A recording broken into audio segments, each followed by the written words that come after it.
अस्सलाम वालेकुम प्यारे बच्चों। पिछले वीडियो में हम मुतमासिलत के बारे में मालूमात हासिल कर चुके हैं।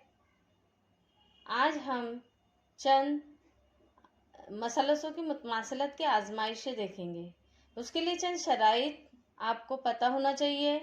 दो मसलसों को मुतमासिल होने के लिए कौन कौन सी आजमाइशें ज़रूरी है।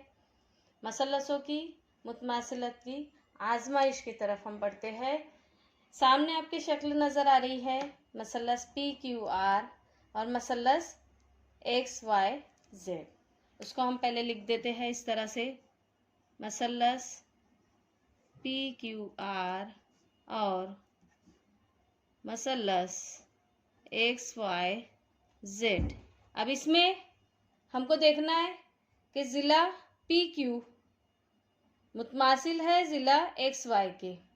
यहाँ पर एक लाइन दिख रही है, इधर भी एक लाइन दिख रही है। इसी तरह से PR मुतमासिल है XZ के और QR मुतमासिल है YZ के। तो ये दोनों मसलस के तीनों इज़ला एक दूसरे से मुतमासिल है। तो उसको हम इस तरह से लिखते हैं, ज़िला PQ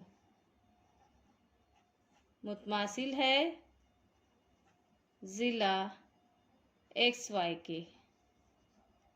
इसी तरह से ज़िला PR मुतमासिल है ज़िला XZ के। तीसरा ज़िला QR मुतमासिल है ज़िला YZ के। इसलिए मसलस PQR मुतमासिल रहेगा मसलस XYZ की। अब यहाँ पर तीनों ज़िले, एक मसलस के तीनों ज़िले दूसरे मसलस के तीनों ज़िले के मुतमासिल है। तो कौन सी आजमाइश आएंगी? ज़िल ज़िल ज़िल। तीनों ज़िले हैं, ज़ावी का यहाँ पर जिक्र नहीं है, इसलिए इस आजमाइश का नाम रहेगा ज़िल ज़िल। आजमाइश की बिना पर ये मसलस PQR और मसलस XYZ मुतमासिल हैं। इस बात को हम यहाँ पर लिख देते हैं कि मसलस